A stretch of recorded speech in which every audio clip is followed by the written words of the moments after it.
I'd like to welcome up and start our first panel, which is titled, Does the Voice of the Church Still Matter? So let me welcome up Reverend Bill Owens and Pastor Danny Forshee to the stage. And as they take a seat, I'm going to tell you a little bit about them.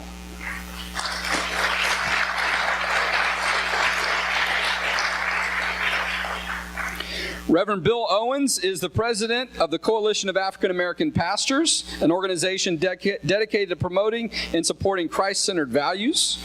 Coalition of African American Pastors first gained notoriety as the black pastors group that was willing to call out President Obama for his views on issues that people in the black community cared about regarding same-sex marriage.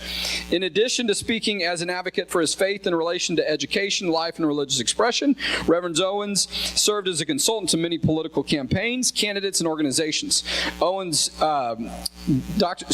Owens is married to Deborah Owens and is a proud father of 8 children, grandfather of 13 grandchildren. I know 2 of the children are here. Very cute children here. Wave to the crowd. You have your moment. They were charming me earlier. Pastor Danny Forshee, as you've heard a little bit about already, is the lead pastor here at Great Hills Baptist Church. He began his ministry at Great Hills Baptist Church in 2010. He's got a passion for sharing Christ with the unchurched and preaching the scriptures. He is also on the chairman of the executive board of the Southern Baptist of Texas Convention. Give another round of applause for Pastor Danny Forshee.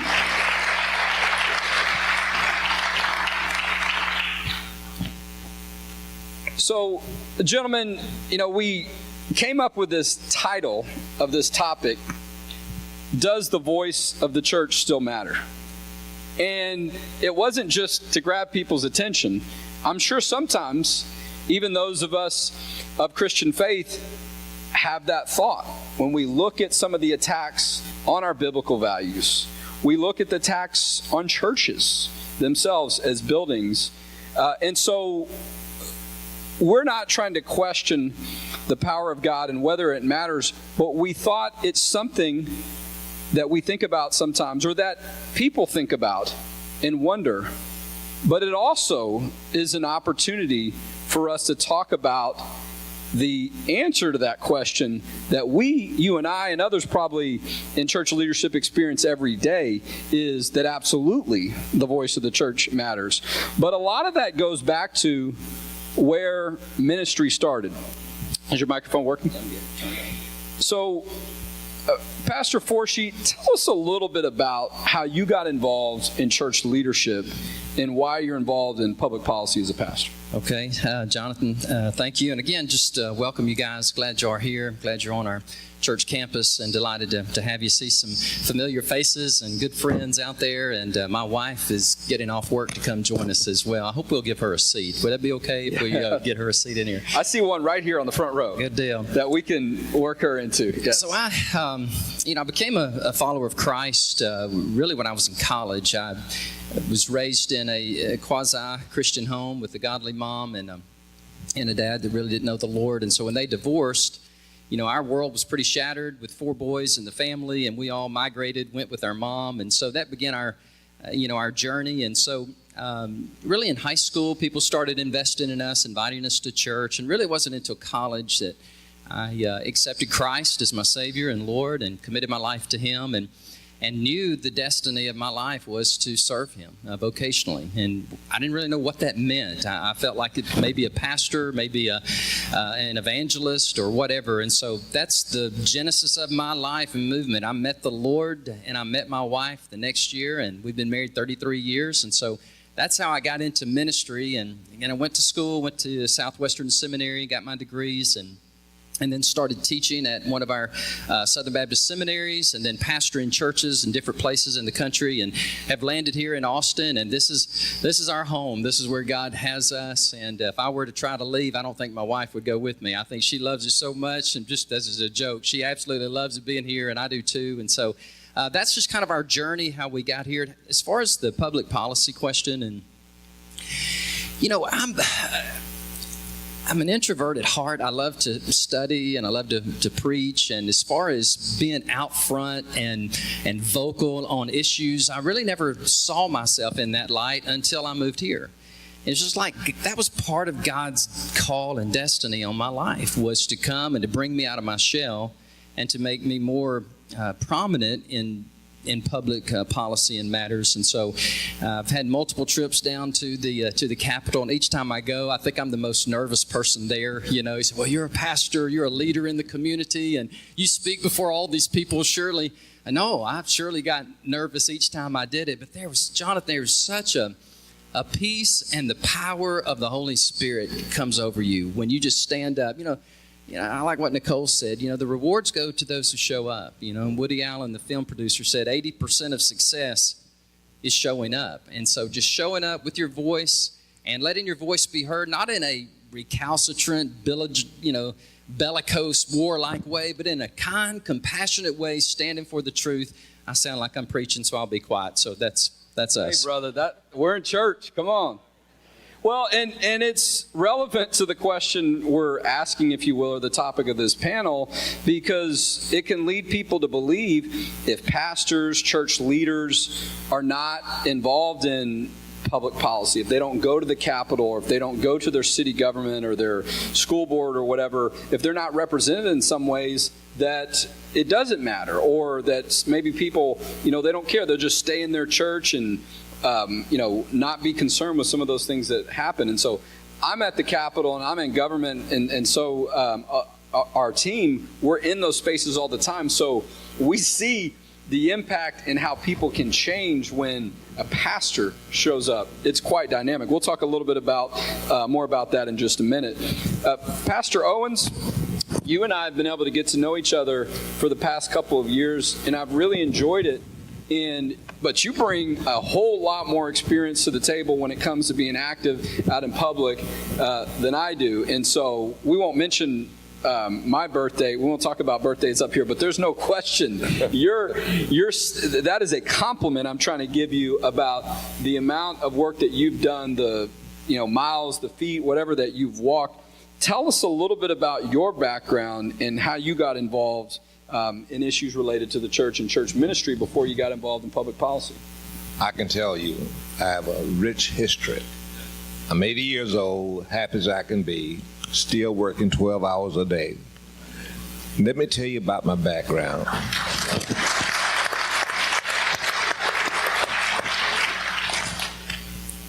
I was born, and until I was 8 years old, I lived in 2 rooms with 11 people, outside toilet, outside water. You took a bath in I believe it was size 8 tub, 10 tub, until I was 8 years old. But I was taught values by my mother, my grandmother, and my dad. And we were taught to work hard and to appreciate the freedom that we had. So we were so poor, the poor people called us poor. There go those poor Owens. We were that poor, but we were rich in values, and that made the difference. So my mother taught us to get an education. You must get an education. There was never a thought about not getting an education in our home. So we worked our way through college. 3 of us are university graduates from that poor background. And the reason 11 people lived in those 2 rooms, my mother's sister died, and she took in her children. That's how you do. That's what families do. So that gives you my background from childhood. I went off to college, never doubted that I would go to college, went off to college with $10. You know that God is with you, you'll do things. You walk by faith. And I was in the civil rights movement in Tennessee, Nashville, Tennessee, while I was in college. Tennessee State was the only school in the state that a black could go to, so that's where I went. And there, I was deeply involved in the civil rights movement. John Lewis was our leader there in Nashville. Dr. King came many times. I marched with Dr. King, looking for the freedom for my children that I didn't have. I wanted them to be able to get a good job, live a good life, work hard, and enjoy the American dream. That is my background. So I want you to know that I love America. We all came on different ships, but we're on the same ship now. And they're trying to take Christ out of this country. I've never seen anything like it before. And Christian friends, let me tell you something today. The church is where the black community was years ago. They're trying to destroy us. Admit that. They're trying to destroy the church. And I believe that God has blessed us to enjoy this day, and we should be a blessing to other people. And telling you a little about myself, I believe in God, and I'm a spiritual man. I believe God deals with us. I believe that. And when I was turning 50, things were upside down for me. I had lost my money, didn't have money. I was at the university and seminary, and I didn't know if I could go on. So I took a month off to go to my mother's house in Memphis and live with her, just the two of us, and prayed for the month that God would show me what to do with the rest of my life, because as it wasn't worth living. And on my birthday, December the 27th, 10 o'clock in the morning, 1988, the Lord spoke to me. Now I'm in school, in seminary. And God gave me a few things. Recruit students for the university, and recruit students that nobody else wants. I'll give you students everybody wants. Started that ministry with no money. Every weekend I would leave college, going to some city to tell students I recruit students, and I'll get you in. They didn't know nobody knew me at the university except my teachers. I had no money. I was sleeping in my car. And I dressed up and go to church like I slept in Trump Towers. And they didn't know that I was broke. But I did that every weekend. We started out with 3 students that January. We started out with 3 students. To make a long story short, those 3 students turned into 400 students. Wow. We gave away $2 million in scholarships because administration believed in me. I said, would you accept these students?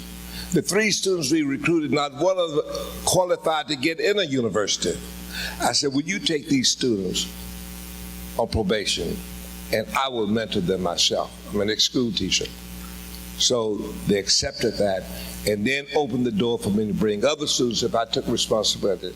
So those 3 students became 400 students. They're all over the country now. Doctors, lawyers, ministers, living great lives. One young lady became a millionaire. Excuse me. So with those 3 students, God told me this: recruit students that nobody else wants, and I'll give you students everybody wants. Well, there's no doubt you allow people, and people have an opportunity to get an education if they take advantage of it. That's right. There's almost no limit of what they can do. So that's amazing what you've accomplished. Yeah. Pastor Forshee, you talked a little bit about your background, about your church leadership background, but also about coming out of your shell, I think, as you said that. I didn't know you had a shell, by the way. And so, because I seen this other pastor at the Capitol, and maybe it's me. Maybe I keep pushing you in front of the microphone, and you're like, I'm not sure. But you seem to be a natural fit. We spent time together at the Capitol on the pastor protection law. We heard that talked about. And recently on the Save Chick-fil-A religious freedom bill. There you were, front and center with hundreds of us behind us on April 17th, after the city of San Antonio had banned Chick-fil-A from opening up a restaurant at the airport because of donations that they gave to religious and Christian ministries. It wasn't the first time that you've been to the Capitol, but I just want you to know that day and that hashtag trended worldwide that day. That is the biggest day on social media I think we have ever had, and you are front and center of that. What is it about that to you causes you to step aside from this concept of separation of church and state and step forward to do what's right? Yeah. First of all, Bill, thank you, Pastor. Thank you for your story, and thank you for who you are and the man of God that you are. Great respect for you. Jonathan, when the word began to get out what was happening, in San Antonio, and that you guys, the Texas Values, were, gathering a group, and Jonathan invited me, would you come? And, some things you just don't have to pray about. Like, yes, I can come. And it kind of reminds me of the first time I was at the Capitol. It was a pro-life movement, and there were lots of orange shirts. I don't know if anybody was there that day. And we were very outnumbered, were we not, with our blue shirts. And we had brought about 20 people from our church here at Great Hills, and we soon were surrounded in a sea of orange in a pep rally for abortion. And after they were just going, and senators were coming up, and people were just rallying about the glories of abortion, my hand went up to speak. And I was looking at my hand going, what are you doing? Why are you raising your hand? And the lady called on me and said, would you like to say something? And I did. And it was just real quiet. And so I came up. And I had no idea what I was going to say. And my wife was with me and some other church members. As soon as I began to speak, they chanted, they hollered and screamed, and they shouted me down. They weren't going to let me speak. But I was ready. I was willing. And afterward, we had opportunity to really engage in dialogue and debate with some of those people, which was really cool. And so, likewise, fast forward a few years, just a few months ago, when we go to the Capitol and Jonathan, I appreciate him. I respect him and his boldness. He is fearless, has great courage.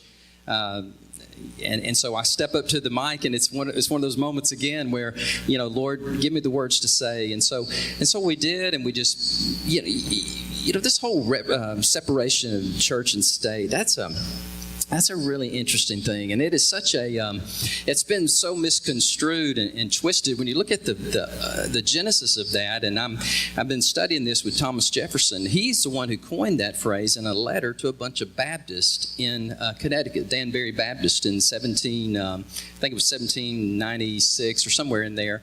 And no, it was 1802, and he was championing the First Amendment that the government would not establish any laws prohibiting the free exercise thereof of religion.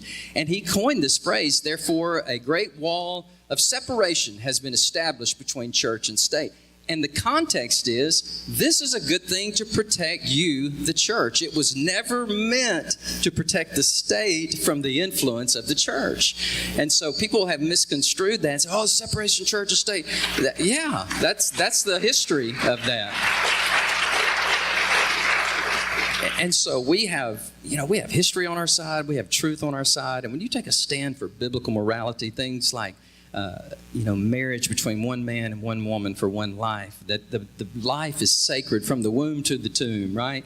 And that religious liberty. And so, Jonathan, when these issues come up, and this last one, this religious liberty, and I think you phrased it to me that, as businessmen, Christian businessmen and women are being attacked and your liberties are being removed, it would be only a matter of time before that encroachment comes upon the church. And so I want to live my life with a motto of no regrets. And so I wanted to show up, and just amazing things happen when the people of God rally around the Word of God with the Spirit of God and with the courage of God, and you stand up and you speak, and again, not in an angry, and I think that's sometimes we hurt ourselves in our cause. We get real red-faced, we start shouting and screaming, but just look at Jesus, the King, and how masterful he was in the way he spoke truth in what? You remember that? Truth in love. And so that's my goal. And so anyhow, Jonathan, that's my answer to it. Well, you're doing a great job at that Christian witness at the Capitol. And I've had those moments too, where I walk up to a podium or microphone and I forgot to think about what I was going to say. And so it's always good to say a quick prayer and think about what you're going to say. But he's there one way or another, and it's that courage of coming forward, of being there and knowing the right words will be given to you. I will tell you, gentlemen, I have seen pastors have such an impact at the Capitol on elected officials. I was there one day, I remember, and there was a member of the legislature that was weeping as he was praying with a pastor just outside the House chamber. And I've had several members of the legislature tell me that no one really gets their attention or commands some of that respect that a pastor does. I know, speaking of the Save Chick-fil-A Religious Freedom Bill, we've got Candy Noble was here with the pledges, Senator Pete Flores. I remember discussions on the House, and I believe it actually may have been on the Senate floor, where it was suggested that the government should punish people that give money to churches that have certain biblical beliefs, which is now protected in state law with the Save Chick-fil-A Religious Freedom Bill. So that really is just more of the reason why it's necessary for the church and church leaders to be there, because your rights are right there in the balance. And there are some members of the legislature that think that it's okay for the government to punish on those issues. Reverend Owens, I'm sure you've heard of the phrase separation of church and state in that concept.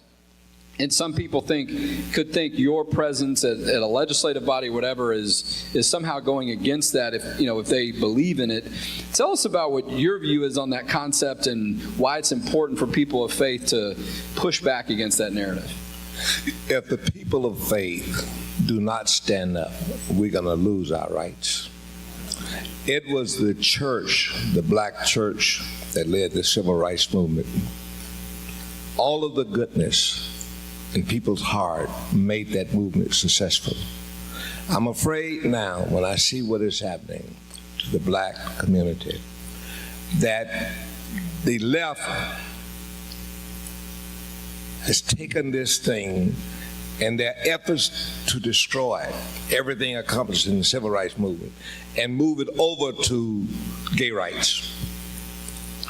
I said I didn't march 1 foot, 1 yard, 1 mile for a man to marry a man. You see, I knew before President Obama came out of the closet, I knew he was for gay rights. But he made a deal. If I do it in my first election, I won't get the black vote. So he said, I'll take it up in the second election. Well, I already knew it, so he came out 1 week for gay rights, same-sex marriage. The very next week, I had a news conference denouncing it. And as a result of that news conference, we have now 307,000 people on our list. Wow. 307,000 people, because we stood up. If the church does not stand up, we're lost. For your children, for your grandchildren. I said for my grandchildren, but now for my children, 5 and 6 years old. We must stand up. How many of you want your son to come home with a man and say, we get married? How many of you want your daughters to come home and say, we're marrying a lady? Unbelievable. Everything ungodly. If we let them get away with it, the church is more relevant than ever. And I said this, more black people should be in this audience today. More black people should be in this. My wife and I hired a maid last week. 30 years old, full of energy. It takes a lot of energy to run my house. And she was good. But do you know her husband made her quit because I worked with President Trump? Made her quit. She just didn't show up. We tried to contact her 4 or 5 days later. She texted us and told us that her husband would not allow her to work for us because I support the president, because I was in the White House. I do support the president. And we should be evangelists for people of all colors. Amen. I just moved to Texas, starting in March, still moving. Because we have more people on our list in Texas than any other state. We have more supporters, partners in Texas. I will try to make a difference. Now, when I was on Don Lemon a few weeks ago and Fox News, the threats that my wife and I got, you wouldn't believe it. The threats are unbelievable. We have to have the police to guard our house. But I will stand up God has blessed me to get a good age with a good life. I will spend the rest of my life trying to bring races together, trying to educate black people. That my wife and I got in the Republican Party really because of school choice. We studied it. We didn't know all the issues. But I said, they're trying to help poor children. That's how we got in the Republican. So we have to give the black community a need to join us in this fight. And the church must be relevant. It must stand up for godly principles. Amen. And that reminds me, if you hear something interesting that you want to share with your friends on social media, the hashtag is TXValues19. We welcome that. We encourage you to do that because you're going to hear a lot of interesting and thought-provoking things over the next day and a half. Last round of questions, if you will, and just more of a brief answer, but if you think about it, because we hear this sometimes, and I'm not a pastor, but we work with a lot of church leaders, and we'll hear hesitation, we'll hear concern. Reverend Owens, what would you say to a pastor or church leader if you talk to them about these issues and they're hesitant about getting into public policy? One thing I've done, there's some flyers out there. I wrote a book called A Dream Derailed, The Dream for Black America, and we're in worse shape than most groups in the country now. After the civil rights movement, what I did not know until December of 2015, President Johnson was one of my heroes. I didn't know that he said, give a Negro a little bit. He didn't use the word Negro. And you'll have a Democrat for 200 years. What they did, they had 100,000, that's in this book, if you want to get it, there's a form for it. They had 100,000 federal social workers to go throughout America to convince black mothers who were present, black mothers with children, to put the father out of the home and get on welfare. I didn't know that. It's documented.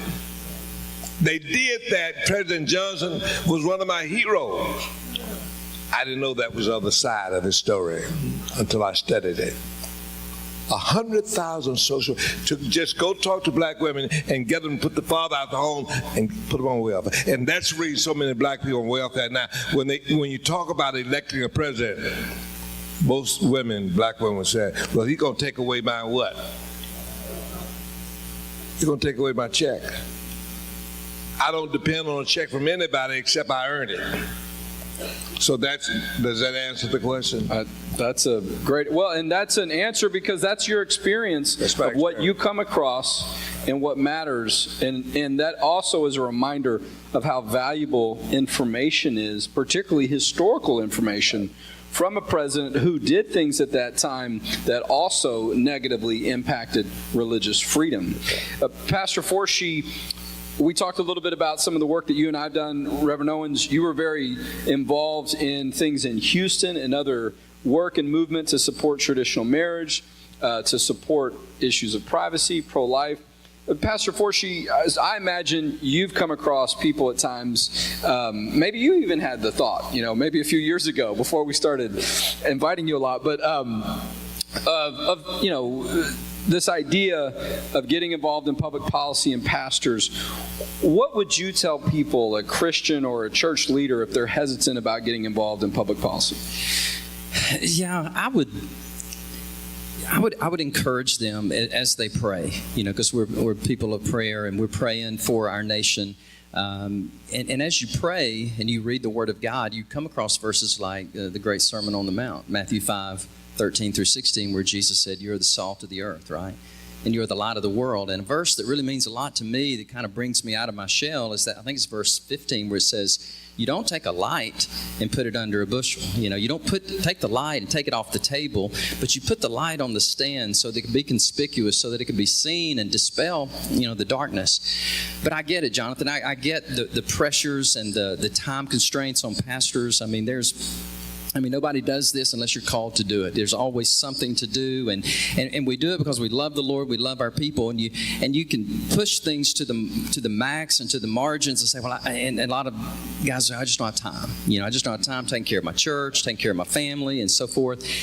But I would just encourage those guys to pray, and as they read the Word, to really just step out, and what they'll find is there's a lot of joy and there's a lot of excitement in doing this and getting up and speaking out. There's a verse in the Bible that says, "Where there is no prophetic revelation, the people cast off restraint.